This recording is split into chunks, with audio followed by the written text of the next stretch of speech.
And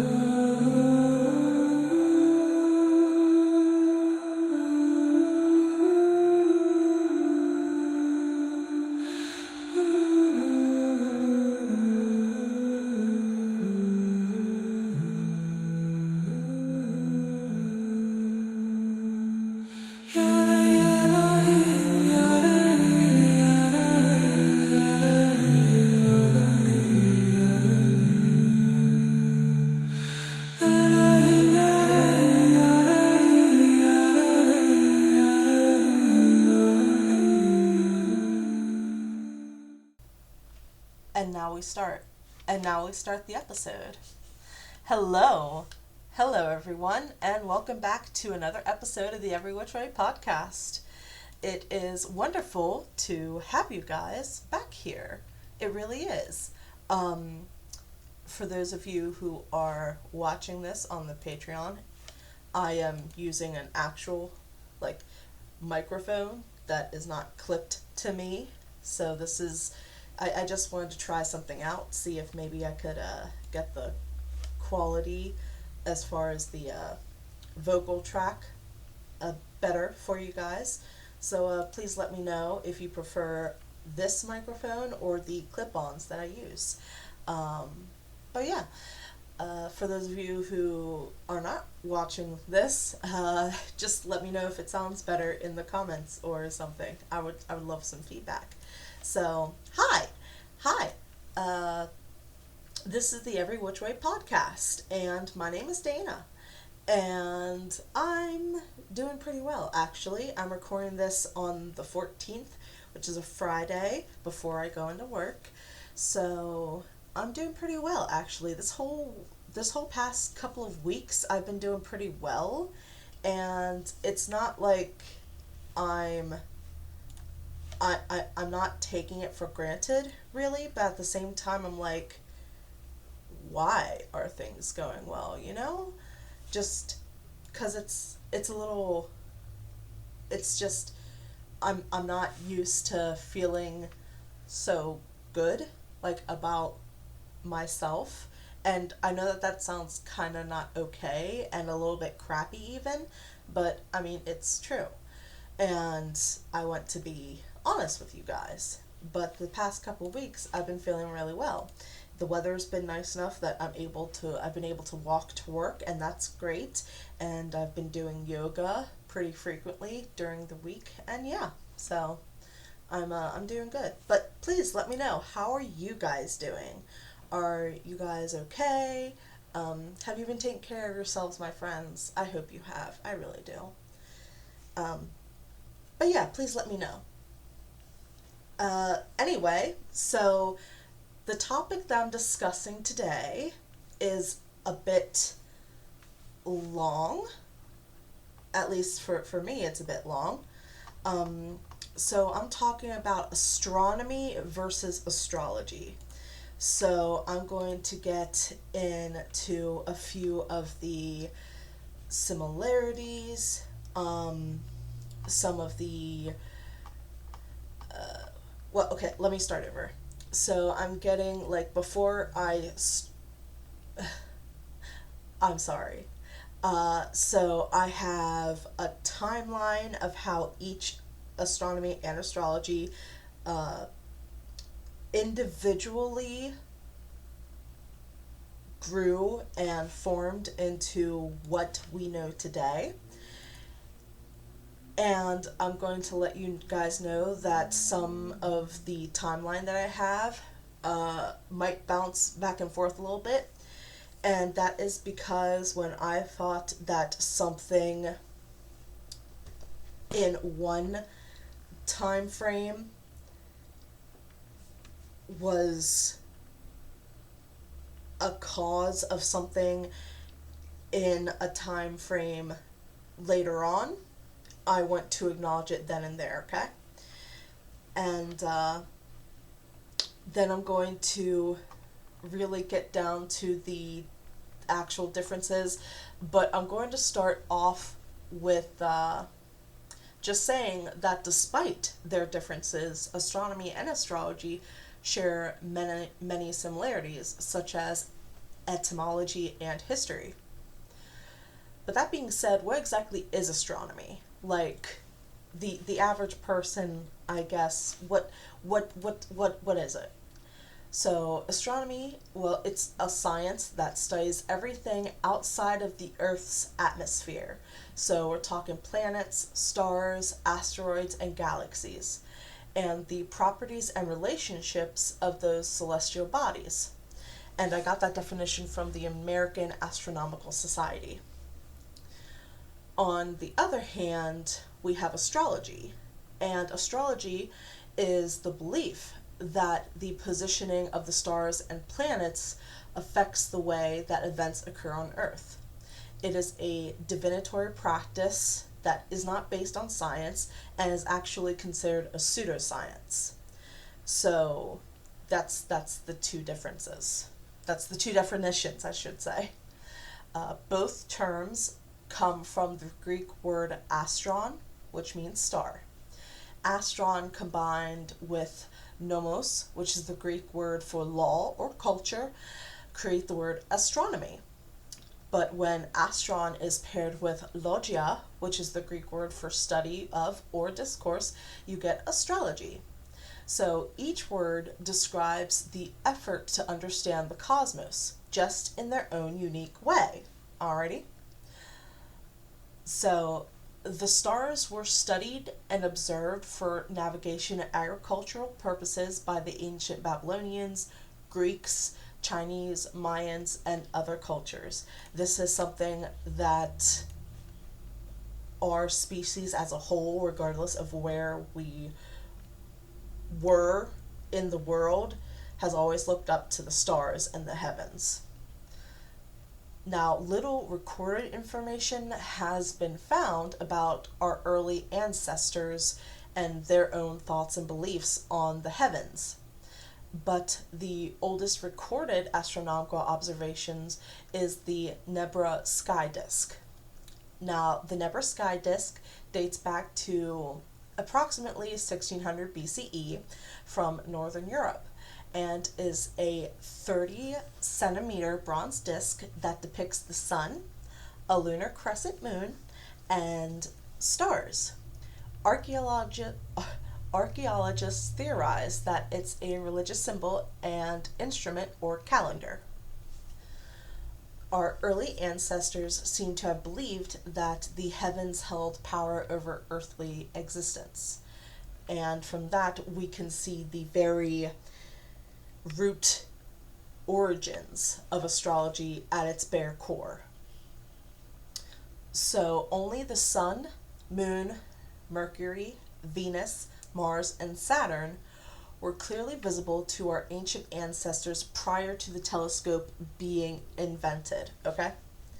And that is the shared history that these two have. And now I'm going to break it down and dive deeper into astronomy, okay? So strap in. The earliest written records come from ancient Babylon and Assyria, and these records list the positions of the planets, times of eclipses, names of multiple constellations, etc. And this comes from around 1750 BCE. Evidence of an interest in astronomy has been found from early Chinese, Central American, and Northern European cultures. One renowned example is Stonehenge, which has been described as basically a large primitive computer used for calculating the positions of stars and planets for solstice celebrations. Okay. Also, using the pole star, which we know as the North Star, to help sailors navigate took root around 1100 BCE. That makes astronomy the very first science, as it was the first thing our species recorded observations of. So we're talking about a science that is very old. Around 500 BCE, ancient Greece inherited the above-mentioned astronomical records of the Babylonians, and they used the information those records contained to construct a cosmological framework. This information wasn't just applied practically, but also to create new experiments, which is what we now call natural philosophies.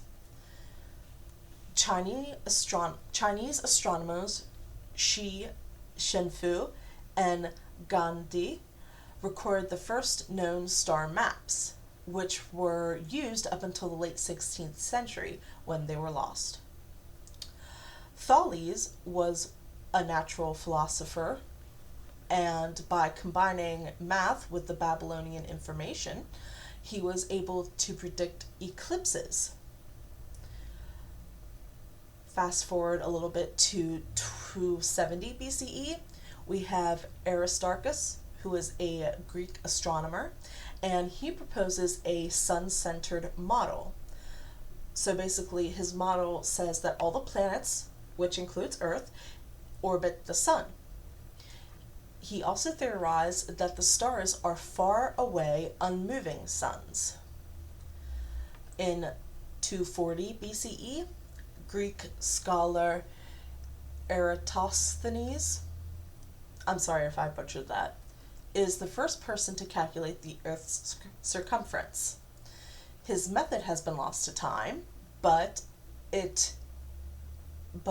the end calculation was 39,375 kilometers, which is astonishingly 1.4% less than the actual circumference of the Earth, which is 40,076 kilometers. So for someone who didn't have our modern technology and stuff like that, he got really close. So if anyone ever doubted the capabilities or intellect of our ancestors, nah, baby, nah. They were smart in their own right. Anyway, we have Hipparchus, who is another Greek astronomer, and he mapped out 850 stars between 140 and 129 BCE. And he's the first known person to observe the precession of the Earth's equinoxes, though he was unable to explain why it happens. The ancient Greeks invented an astronomical calculator called the Antikythera mechanism in 100 BCE. It was used to make astronomical predictions and track the paths of the sun, the moon, and the planets. This invention was roughly the size of a tabletop clock. The remains of this device will be found in a shipwreck by archaeologists in 1901. So remember how I said that I will add information that is a little out of the timeline? That's what I meant. It's just stuff like that. Anyway, moving on, we come to Heraclides, who is credited with making the first solar system model, which followed an Earth-centric or geocentric model. This is the beginning of the debate of geocentrism and heliocentrism. In 140 CE, it is a common belief among scientists that the Earth is the center of the universe, but no one is able to figure out why some planets move, quote, backwards, end quote, in the sky, also known as retrograde. Ancient astronomer, mathematician, and geographer Claudius Ptolemy provides a solution, to this issue by using a system of circles called epicycles.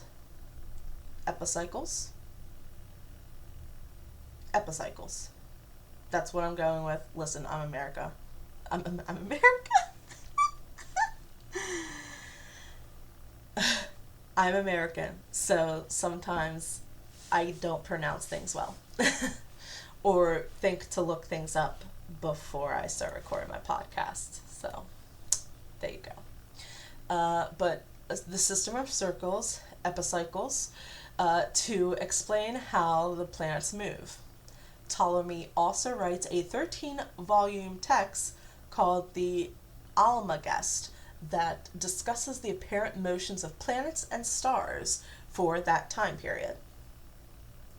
Now, the first known female astronomer is named Hypatia, and she designs an astrolabe to calculate the positioning of the stars, and that's just an ancient astronomical tool. In addition to that, she's also responsible for the astronomical canon, which is a collection of tablets with the positions of the stars. Her tablets are referenced and used by astronomers and sailors over the following 1,200 years. Unfortunately, though, when the Library of Alexandria burns in 272 CE, a large amount of information on astronomy was also destroyed, which, for those of you who are also book lovers like me, we're still crying over that. We're never going to stop crying over that. After the collapse of the Roman Empire and humanity enters the Dark Ages, the Roman Catholic Church integrates, that's a big difference, integrates Aristotle's scientific methods and Ptolemy's model, preserving both. However, it was the geocentric model that was preserved into the Roman Catholic Church's doctrine, meaning it wasn't subjected to the scientific method for centuries. Between 600 and 700 CE, Indian astronomer and mathematician Brahmagupta is the first to discover gravity as an attractive force. He also creates different methods of calculating the positioning of heavenly bodies over time, rising and setting, conjunctions, and solar and lunar eclipses.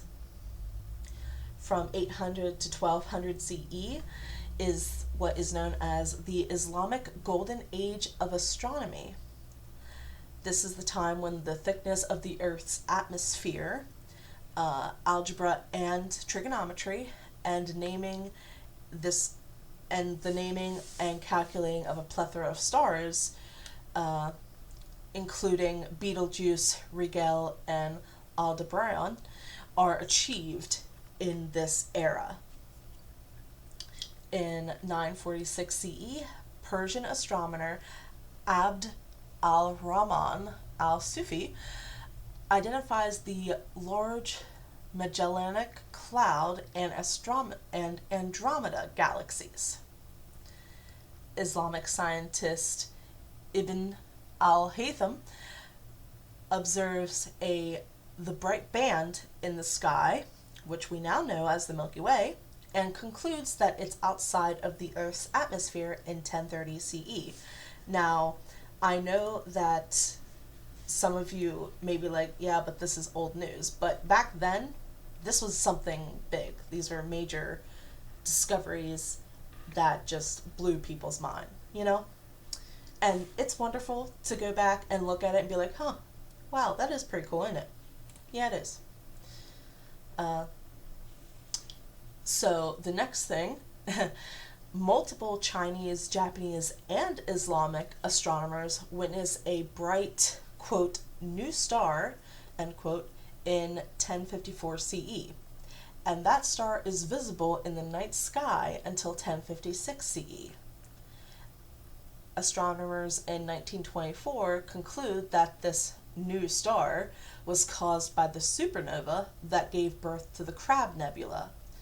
So that's what these astronomers from ancient China, Japan, and the Middle East all witness, which is pretty darn cool if you ask me. You know what I mean? Heck, I think it's pretty cool when I'm able to see any star where I live in America. So,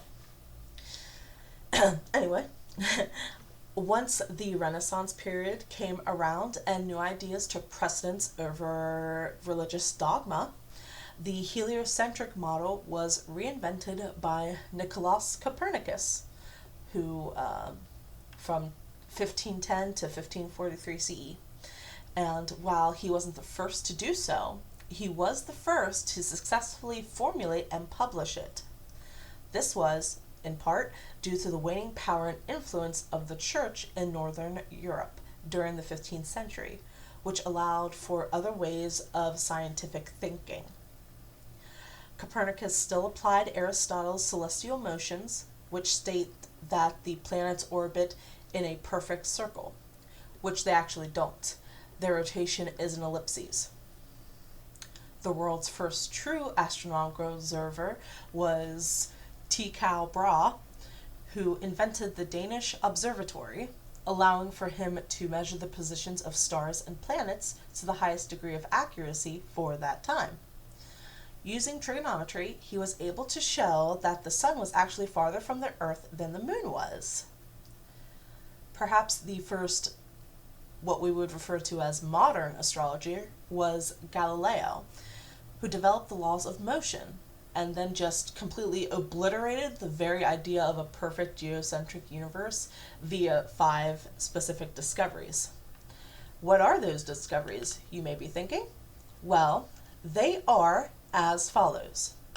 1. Spots on the sun. 2. Mountains and seas on the moon. 3. The Milky Way is made up of lots of stars. 4. Venus, the planet Venus, has phases. And 5. Jupiter has moons. While the first three are more of an aesthetic nature, the last 2 can only be explained by a heliocentric model. And they were undeniable, so yeah, pretty big deal, you know what I'm saying? On October 2nd of 1608, German-Dutch spectacle maker Hans Lippershey files a patent for a refracting telescope, and he is the first person to do so. He was denied, though, due to there being other similar devices in the making, but was still paid by the government for his design. A guy that is about to pop up a lot, William Herschel, designs the first diagram that attempts to show the shape of the Milky Way in 1785. Christian Huygens, using a refracting telescope, accurately describes Saturn, mentioning its thin, flat ring. He also discovers Titan, Saturn's largest moon. Brahe's records... Okay, let me start over. So, Kepler, the scientist Kepler, was able to create the laws of planetary motion by using another scientist, Brahe's records. And so the laws of planetary motion, which uses ellipses for the planet's orbits instead of circles, this sparked another shift in the philosophy of science. So that pretty much just, the reason why I add that was to show that prior to this, it was believed that the planet's orbits were in perfect circles, but Kepler was able to, through his laws of planetary motion, verify that they are actually orbiting in ellipses, not perfect circles. And ellipses are kind of like an oval, if you know what I mean. Sir Isaac Newton contributed to astronomy through his law of universal gravitation, a theory of light, and inventing the first reflecting telescope in 1668. Edmund Halley, an English astronomer, correctly predicts when a very specific comet, later called Halley's Comet, would return every 75 to 76 years. William Herschel, see, I told you he'd pop up again, discovers Uranus in 1781. And I swear, if y'all laugh at that, I totally get it, because sometimes I laugh at it too. So it's okay. I don't judge you for it. Uranus. Neptune's existence is independently speculated by French and English astronomers based off of Uranus's orbit. Neptune is later confirmed in 1845, and at that point there would be 8 total planets in our solar system. Between 1801 and 1802, Italian astronomer Giuseppe Piazzi is the first to observe an object in the asteroid belt.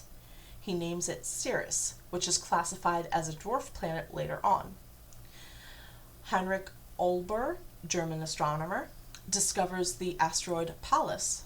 William Herschel, yet again, pops up, coins the term asteroid for the name of these new objects, and by 1850, the term asteroid belt is used widely by astronomers. Planet X is predicted to exist by American astronomer Percival Lowell in 1906. His calculations are proven correct by Clyde Tombaugh in 1930, 24 years later, who discovers Pluto, making the total number of planets in the solar system at that time 9. Come 1915, Albert Einstein publishes his theory of general relativity, which proposes that time and space curve around objects in space because they are so huge. Black holes and gravitational waves are implied to exist in this theory as well. The Schwarzschild radius, which is the event horizon radius of a black hole, is born as a result of Carl Schwarzschild finding the exact answer to Einstein's general relativity equations later on in 1915. The Eddington experiment in 1919 was a test of Einstein's general relativity theory that measured how much starlight was deflected by the sun's gravity. This experiment supports Einstein's theory and was done by Arthur Eddington, hence the name. Arthur Eddington, yet again, comes in, this time in 1920, with a proposition that stars are fueled by the nuclear fusion of hydrogen and helium. Between 1924 and 1929, the Andromeda Nebula is proved to exist outside of the Milky Way. Prior to this, scientists believed everything was part of the Milky Way, and that's why I included it. Smack dab in the middle of the above mention, around 1925-ish, a woman by the name of Cecilia Helena Payne-Gaposchkin shows that the sun has far more hydrogen and helium than the Earth does, and discovers that it's hydrogen that is the main element in stars, which leads her to speculate that hydrogen is the most abundant element in the universe. While she is eventually proven to be correct, fellow scientists reject her speculations, and some even took credit for her discoveries, which is such bullshit, like, honestly. It's amazing how much things change and stay the same, isn't it? Fast forward to 1967, Jocelyn Bell Burnell discovers a steady radio signal from space, which turns out to be a pulsar, which is a rapidly rotating neutron star. Prior to this discovery, neutron stars were only theorized. American astronomers Vera Rubin and Kent Ford are the first to find evidence of the existence of dark matter between 1978 and 1980. In 1990, the Hubble Space Telescope is launched into low orbit and is the first telescope to observe from space. This was the child of Nancy Grave Roman, NASA's chief of astronomy. The first exoplanet, which is a planet that orbits a star outside of our solar system, was discovered in 1992. I was 2 years old. And I lost my place. Nope, I found it again. Just kidding. Unfortunately, by 2005-2006, poor sweet Pluto is demoted to a dwarf planet alongside Ares and Ceres, bringing the total number of, quote, real planets, end quote, back down to 8. During this time, the International Astronomical Union actually created the dwarf planet classification, which is so sad. Sorry, folks, I had to take a break to get a sip of water. Been talking for a while, you know? But we're almost at the end of the timeline of astronomy. So, jumping through time yet again, we come to 2015. Gravitational waves are officially detected by the Laser Interferometer Gravitational Wave Observatory, aka LIGO team, proving Einstein correct. The waves that were detected were made by two black holes merging 1.3 billion light years away. And the last thing I have for astronomy specifically, the first ever image of a black hole is captured by the Event Horizon Telescope in 2019. And that is all I have as far as history and a timeline of astronomy specifically. But now, let's come to astrology and talk about that. While it's commonly believed that astrology began as soon as our ancestors started to observe astronomical cycles, roughly around 30,000 BCE, the first hard, concrete evidence of where astrology originates comes from 6000 BCE, as Sumerians in Mesopotamia record the first historical movements of the planets and stars. So this has been around for quite a long time. Let's try that again. From roughly 2400 to 332 BCE, the Babylonians took up the Sumerians' mantle, continuing recording the movements of the cosmos, eventually inventing the first astrological system. They're also responsible for inventing the zodiac wheel that we still use today, with planets and houses around 700 BCE. From there, it spread to India and then to Greece. During the Hellenistic period of Greece, the Western form of astrology truly took shape, especially after Alexander the Great conquered Babylon. From 332 to 30 BCE, roughly.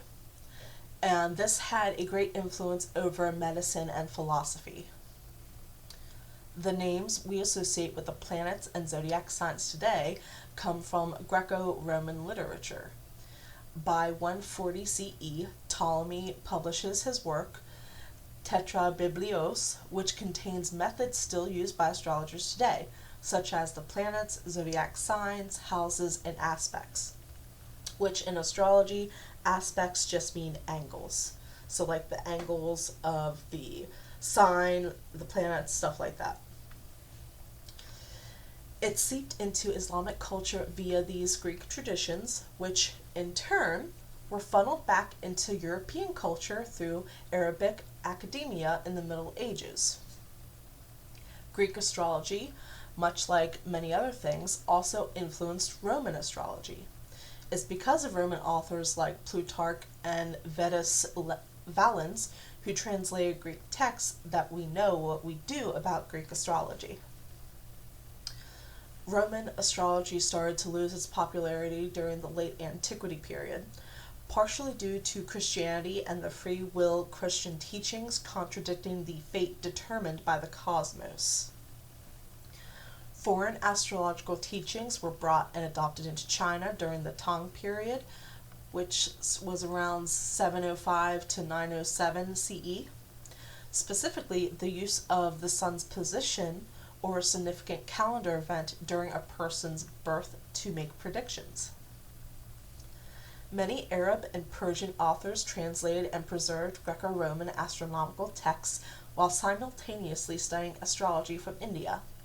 However, astrology was considered an occult practice and, as such, held a tentative niche in medieval Europe and the more strict religious guidelines of the era. As astrology is the fate that the cosmos has preordained, it contradicts numerous doctrines in Islam, Judaism, and Christianity, and that was the main crux of the issue. The Christian church in particular saw it as threatening and dangerous as it involved communicating with spiritual entities. European astrologers risked being accused of heresy and communing with demons if the wrong type of astrology was used. So, what does that mean? Well, generally, during that time, astrology that focused on practical uses relating to medicine, navigation, or agriculture were accepted, while astrology that focused more on learning secret knowledge was condemned and forbidden. Okay? So that's what that means. And we're back. Sorry, I had to take another little sip of my water. Now, where was I? Found it. There were plenty of people who argued that astrology was a natural philosophy science, and while the church wasn't a fan of it, it, in a way, tolerated it. Dominican friar Thomas Aquinas asserted that celestial bodies may hold power over physical phenomena, but not human will or reason. Though scientists and scholars started to study other sciences, astrology became quite popular with the elite. Monarchs employed their own personal astrologers.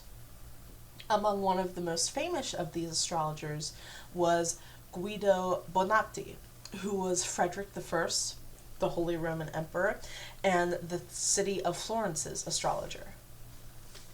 Astrologers in the Middle East had a theory that a conjunction, which is a fancy term for alignment, of the planets was the cause for wars, natural disasters, and other historical events. This theory became popular in the late Middle Ages in Europe as a way to explain conflicts and upheavals. Astrology was even used to predict future events or disasters, like the French Cardinal Pierre d'Ailly, who used it to determine if the Antichrist was coming.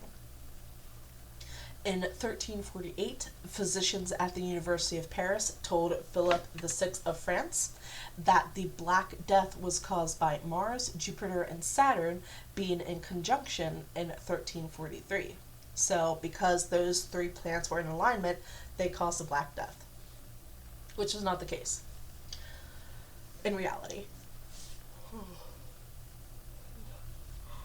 Oh, excuse me. My goodness. Big yawn. Astrology was also used by astronomers, mathematicians, and physicians. Actually, it was advancements in the mathematics field that helped astrologers make charts more accurate and sophisticated. During the Middle Ages, mathematics professor and monk Placidus created the house system, where there are 12 houses that are ruled by the 12 zodiac signs and hold influence over a birth chart. And we're back. Sorry about that again. Now, where was I? Okay. So, the authority, control, and superstitions of the Catholic Church eventually became quite overbearing and excessive, leading to rationalism becoming more popular among the general public. Referred to as the Age of Enlightenment, balance and temperance were brought back to society as science and skepticism took hold. In the wake of all of this, astrology was viewed as entertainment and not a valid science.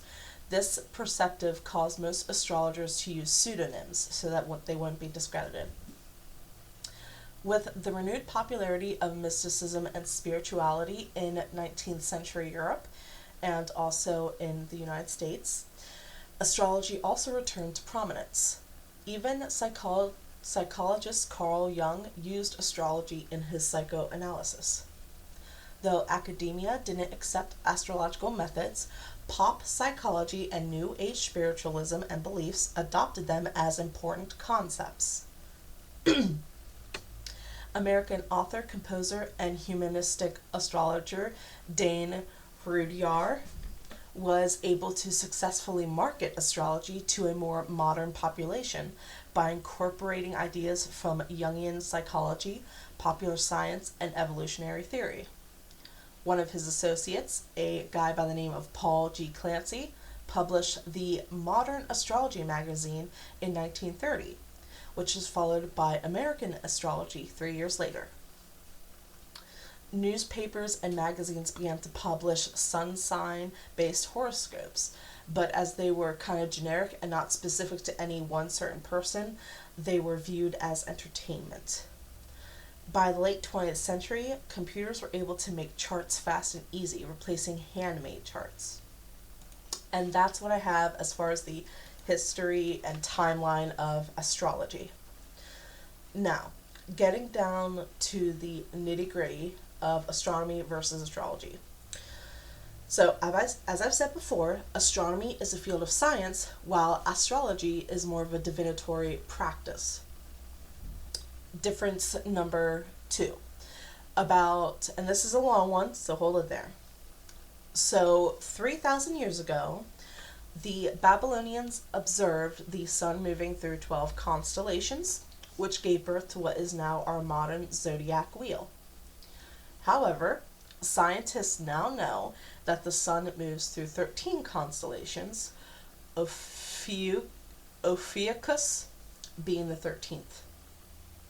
The Babylonians had the zodiac calendar simplified so that each constellation had an assigned full month, but the sun's path isn't so evenly divided. Due to the Earth wibble-wobbling on its axis, wibble-wobbling.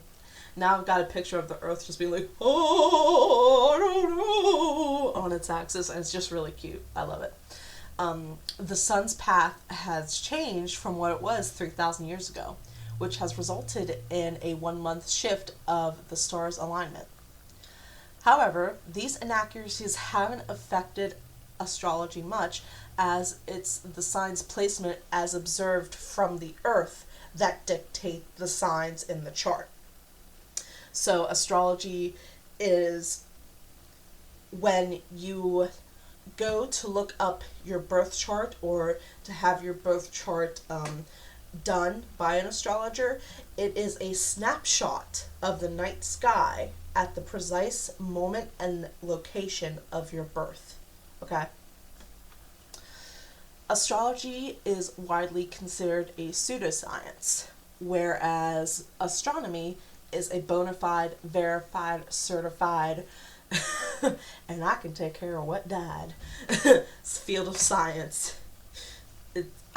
I enjoy the new Haunted Mansion for what it is, and it brings me joy. Okay?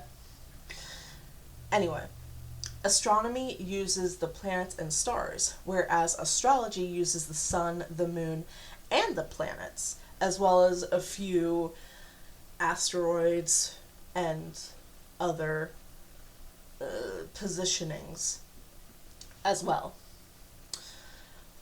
More importantly, to me anyway, Pluto is considered a legitimate celestial body in astrology. And it is. I don't care who you are. I don't care what you've done. Pluto is real. And it has feelings. So, astronomy focuses on studying objects in space. Astrology focuses on the interpretation of a chart or map of the visible sky at a specific point in time in a specific geographical location on Earth. Astrology is based on interpretations and intuition, but astronomy is fact-based, driven by data, and requires evidence.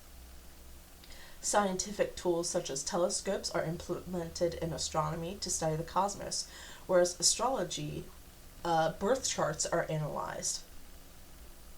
Astrology is taught in a spiritual, esoteric context, and astronomy is taught in colleges, universities, and research institutions. And the last thing that I have is that astronomy is centered around understanding the universe and its physical properties. Astrology, on the other hand, is focused on personality traits that's based on a person's date of birth and astrological placements, and to predict the future. So you can see that while they do share a lot of similarities, there are quite a few differences too. And that is what I have for you on astronomy versus astrology. I hope that I was able to clear some things up if you were confused or weren't really certain how they were different or anything like that. And I hope that you guys enjoyed that as well. And I am sorry if I had to take a few breaks, but this was a long episode, a long time of me talking, and despite being a Gemini sun, sometimes it's hard for me to keep talking without taking a break and taking a drink every once in a while. So, yeah, that's what I got for you. And I hope you guys liked it. And thank you for sticking around for this long episode of the Every Which Way podcast, my friends. I greatly appreciate it, very much so. If you are able to and would like to support the show, I do have a Patreon. It is patreon.com/Every Which Way podcast. I have 4 tiers, and you get access to a whole bunch of perks, including being able to listen to new episodes days in advance before they air on Mondays. You also get to watch the video recordings of these episodes as well. I also have been starting to upload my notes for the episodes. And there's a couple of other things over there. I'm doing my best with my busy schedule to make it worth your hard-earned dollars. And if a subscription service like Patreon is too much, I also have Buy a Coffee, which is buymeacoffee.com/Every Which Way podcast, if you would be so kind.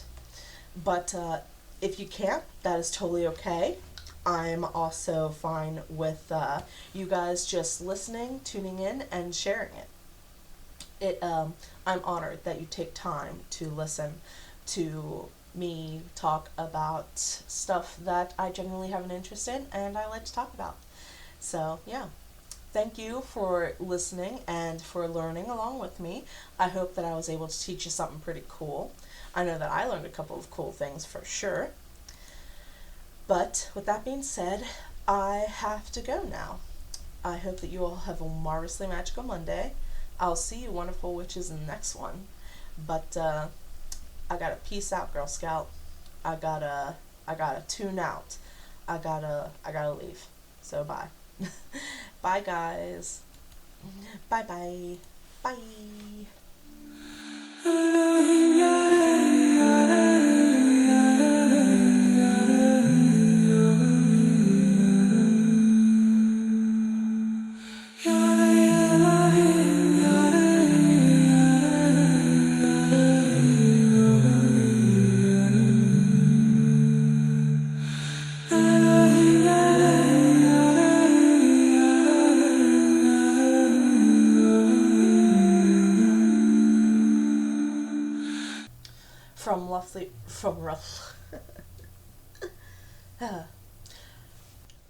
So I finally bit the bullet and bought myself an actual necklace for King Hades with his symbol and everything, and it just shipped, so I'm pretty excited about it.